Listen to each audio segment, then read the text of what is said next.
सभी गणमान्यों को नमस्कार। विषय अतुल्य भारत पर मैं अपने विचार व्यक्त करने जा रही हूँ।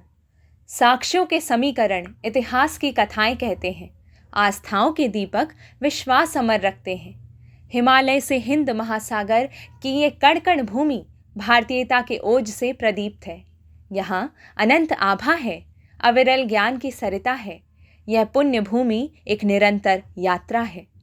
उत्तरम यत् समुद्रस्य हिमाद्रैशैव दक्षिणम वर्ष तद भारतम नाम भारती यत्र संतति।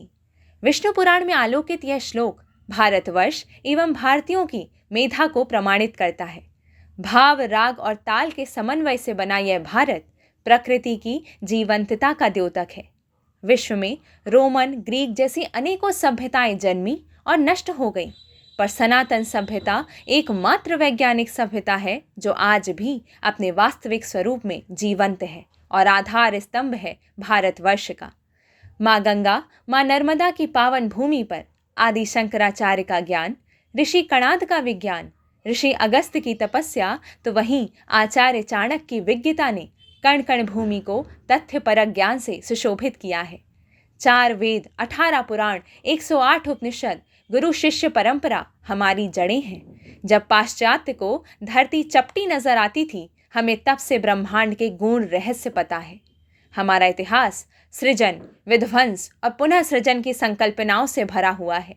श्री राम के राम राज्य की अवधारणा लिए राजा विक्रमादित्य, राजा भोज, महाराणा प्रताप, छत्रपति शिवाजी महाराज हों या रानी दुर्गावती, देवी अहिल्याबाई होलकर जैसी वीरांगनाएं, इस पुण्य भूमि को इन सभी ने वीर भूमि बनाया है। अनेकों विदेशी जिहादी हमलावरों ने इस मिट्टी के गौरव को धूमिल करने के कुत्सित प्रयास किए, मंदिर लूटे, निर्दोषों का रक्त बहाया, असंख्य जौहर हुए, किंतु यतो धर्मा ततो जया की ज्वाला ने संस्कृति के दीपक को कभी बुझने नहीं दिया। एक चट्टान को काट कर बना कैलाशनाथ मंदिर हो या मदुरई के विशाल गोपुरम, हमारी विरासत अद्भुत है। आध्यात्म और योग भारत की प्राचीनतम संचित शक्तियां हैं। महर्षि पतंजलि के योग सूत्र ने सर्वे संतु निरामया की परिकल्पना को सिद्ध किया है। कोरोना के दौर में योग के महत्व को विश्व ने जाना भी और माना भी। अनन्य चेतना जो सभी जड़ों में चैतन्यता का संचार करती है, वह आध्यात्म है और भारत उसकी जननी। ईश्वर से जुड़ी डोर ने लाखों उतार चढ़ाव में हमें गुमने नहीं दिया। अपने आराध्य पर अटूट विश्वास से ही मीराबाई को श्री कृष्ण मिले तो तुलसीदास जी को श्री राम। भारत जहाँ सर्वे भवन्तु सुखिना और प्राणियों में सद्भावना का जय घोष किया जाता है, वह मनुष्य ही नहीं, पेड़ पौधे, जीव जंतु के लिए भी सद्भाव रखता है। हाल ही में पेंच सिवनी की कॉलर वाली बाघिन की मृत्यु के उपरांत उसके विधिवत अंत्येष्टि को विश्व ने देखा। प्राणियों के प्रति आदर और प्रेम पाश्चात्य के लिए नया हो सकता है, हमारे लिए नहीं। जहां नित्य अग्रासन गौमाता को और अंतिम रोटी श्वान के लिए सुरक्षित रखी जाती है, जहां कौए के रूप में कागभूषुंडी रामायण कहने के अधिकारी हैं, तो वहीं वानर के रूप में बजरंगबली सबके तारणहारी हैं। काराकोरम से कन्याकुमारी तक, ओखा से अरुणाचल तक, एक ही भूखंड, विशाल पर्वत, विराट समंदर, मरुस्थल, घने जंगल का सौंदर्य चित्रित करता है जो किसी अन्य देश के लिए संभव नहीं।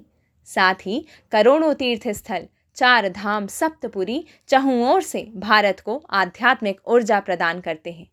हमारी विविधता के लिए कहा जाता है, कोस कोस में बदले पानी, 4 कोस में वाणी।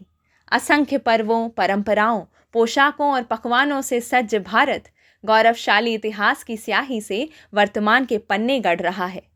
महर्षि वाल्मीकि ने लिखा है, जननी जन्मभूमिश्च स्वर्गादपि गरीयसी, अर्थात जननी और जन्मभूमि का स्थान स्वर्ग से भी ऊंचा माना गया है। भारत हमारी जन्मभूमि है जो सभ्यताओं की जनक है। अहिंसा परमो धर्म, धर्म हिंसा तथैव चाकी सूत्रधार है, जो श्री कृष्ण की बांसुरी और श्री कृष्ण के सुदर्शन चक्र का समन्वय है।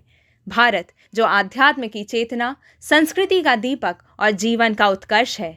भारत जो अतुल्य है, अनादि है, अनंत है। धन्यवाद। जय हिंद, जय भारत, वंदे मातरम।